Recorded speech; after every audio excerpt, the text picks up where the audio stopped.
Kazakhstan விமான விபத்து, கைபேசியில் பதிவான கடைசி நிமிடங்கள் வைரல். பறவை சளி காய்ச்சலுக்கு வாஷிங்டனில் 20 பெரிய பூனைகள் மடிந்தன. மாட்டு பண்ணைகளில் இருந்து கிருமி பரவல்.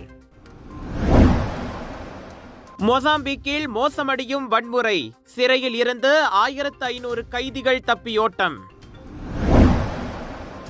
ஹவாயில் தரையிறங்கிய விமானத்தின் சக்கர பகுதியில் இறந்தவரின் சடலம் கண்டுபிடிப்பு. புருணை நெடுஞ்சாலையில் முதலை மோதப்பட்டு கவிழ்ந்து இறந்து கிடந்தது.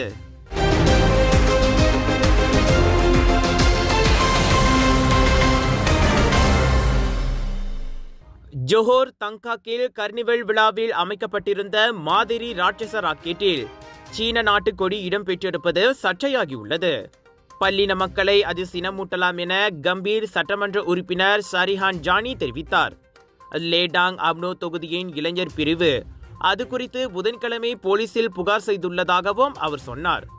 அவ்விஷயம் வைரலானது முதலே அது மக்களிடையே கலக்கத்தை ஏற்படுத்தும் என கூறி MDT எனப்படும் தங்காக் மாவட்ட மன்றத்தையும் அவர் தொடர்பு கொண்டுள்ளார். ஒருவேளை MDT நிர்ணயித்த விதிமுறையை விழா ஏற்பாட்டாளர்கள் பின்பற்றவில்லை என்பது உறுதியானால் அவ்விழாவுக்கான பெர்மிட்டை ரத்து செய்வது உள்ளிட்ட நடவடிக்கைகள் எடுக்கப்பட வேண்டும். இவ்விவகாரத்தில் மன்னிப்பு மட்டும் போதாது, நீதிமன்ற நடவடிக்கையும் எடுக்கப்பட வேண்டும் என அவர் கூறினார். முன்னதாக அந்த மாதிரி ராட்சச ராக்கெட்டில் ரக்கை பகுதியில் சீன நாட்டு கொடி இருக்கும் படங்கள் வைரலாகியது குறிப்பிடத்தக்கது. இவ்வேளையில் அவ்விவகாரம் விசாரணையில் இருப்பதாக தங்காக் மாவட்ட போலீஸ் தலைவர் சூப்பரிண்டென்டன்ட் ரொஸ்லான் மொஹமட் தாலி தெரிவித்தார். தாமான் சுங்கைபிசியில் உள்ள மறுசுழற்சி பொருள் சேகரிப்பு மையத்தில் நேற்றிரவு ஏற்பட்ட தீயை தொடர்ந்து அந்த மையம் அழிந்தது. 2 மணி நேரத்திற்கு பின் தீயணைப்பு படையினர் தீயை கட்டுப்பாட்டிற்கு கொண்டு வந்தனர். இந்த தீ விபத்து குறித்து இரவு மணி 9:06 அளவில் தீயணைப்பு மற்றும் மீட்புத்துறையின் கோலாலம்பூர் நடவடிக்கை மையத்திற்கு அவசர அழைப்பு கிடைத்ததாக நடவடிக்கை பிரிவின் முதிர்நிலை அதிகாரி கமாண்டர் கமாருல் ஜமான் புசிரோன் கூறினார். இதனைத் தொடர்ந்து பண்டார் துன்ராசா, சப்புத்தே, சுங்கைபிசி மற்றும் ஹங்துவா ஆகிய 4 தீயணைப்பு நிலையங்களைச் சேர்ந்த அதிகாரிகள் மற்றும் தீயணைப்பு வீரர்கள் என 72 பேர் சம்பவம் நிகழ்ந்த இடத்திற்கு அனுப்பி வைக்கப்பட்டனர். தீ விரைவாக பரவுவதை தடுக்க நுரையின் மூலம் தீயை அணைக்கும் நடவடிக்கை மேற்கொள்ளப்பட்டதோடு இரவு 10:20 மணி அளவில் தீ வெற்றிகரமாக அணைக்கப்பட்டது. அந்த மறுசுழற்சி பொருள் சேகரிப்பு மையம் தீயினால் 100 விழுக்காடு அழிந்திருந்ததாக கமாருல் ஜமான் வெளியிட்ட அறிக்கையில் தெரிவித்தார்.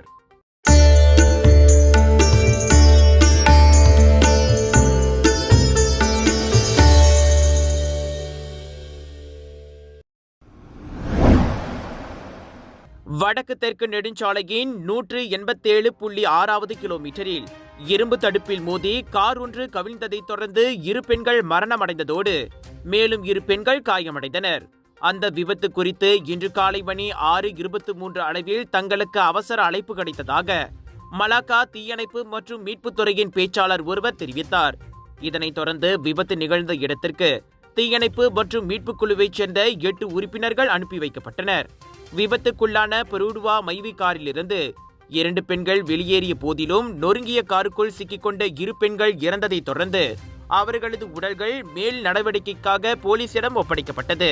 ஜோர் சிங்கப்பூர் மக்களை மலேசியா புக் ஆஃப் ரெக்கார்ட்ஸில் லார்ஜஸ்ட் இண்டோ தீபாவளி எக்ஸ்போ என பெயர் பெற்ற கலர்ஸ் ஆஃப் இந்தியா பிரம்மாண்டமாக வழங்கும் குளோபல் பாலிவுட் பஜார் 25 29 டிசம்பர் வரை தாசிக் சென்ட்ரல், ஸ்கூடாய், ஜோபாரு, ஜோரில் பிக் சேல், பிக் டிஸ்கவுண்ட். கிழக்கு ஆப்பிரிக்க நாடான மொசாம்பிக்கில் தேர்தல் முடிவுகளுக்கு பிறகு மூண்ட வன்முறைகளை பயன்படுத்தி 1500க்கும் மேற்பட்ட கைதிகள் சிறையிலிருந்து தப்பியோடியுள்ளனர். தப்பும் போது சிறை பாதுகாவலர்களுடன் மோதியதில் 33 பேர் கொல்லப்பட்டு 15 பேர் காயமடைந்தனர். ராணுவ உதவியுடன் தேடுதல் வேட்டை நடத்தப்பட்டதில் இதுவரை 150 கைதிகள் பிடிபட்டுள்ளனர்.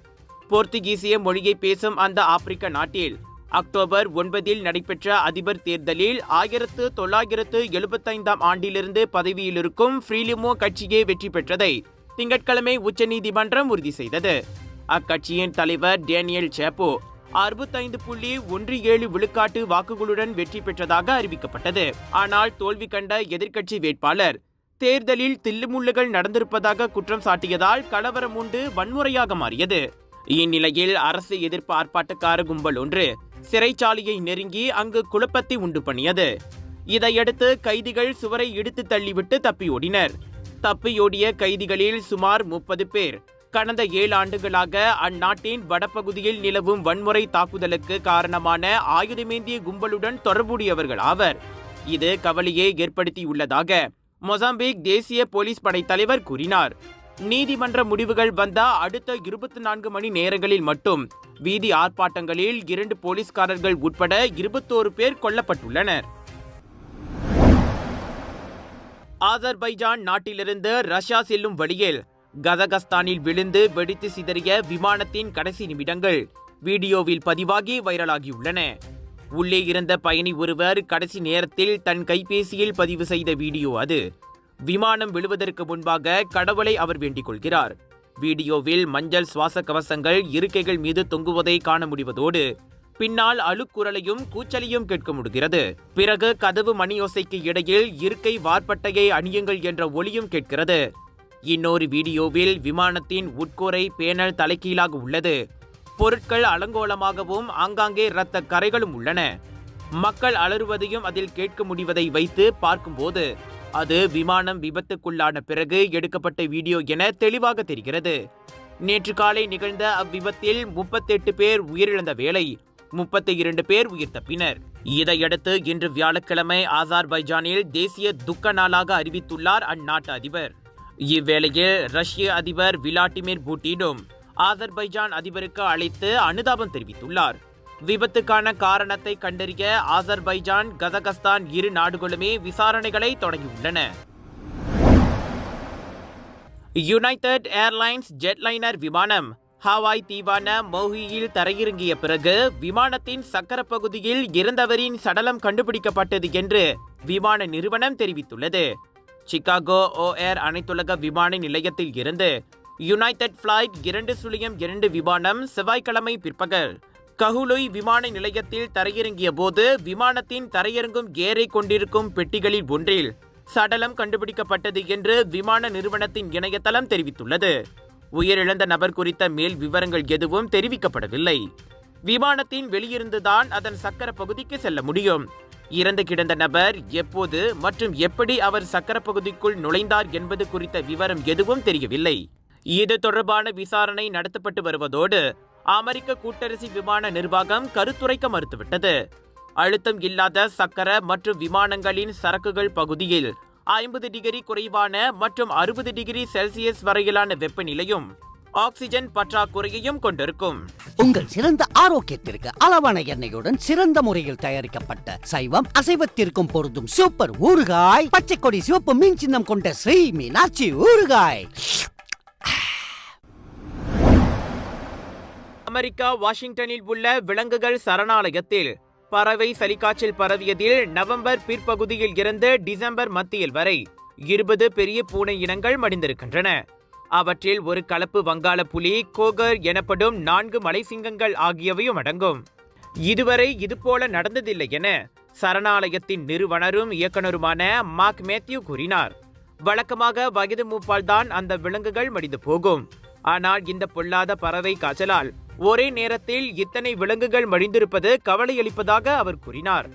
3 பூனை இனங்கள் கிருமி பாதிப்பில் இருந்து குணமடைந்துள்ள வேளை மற்றொன்று கவலைக்கிடமான நிலையில் இருக்கிறது.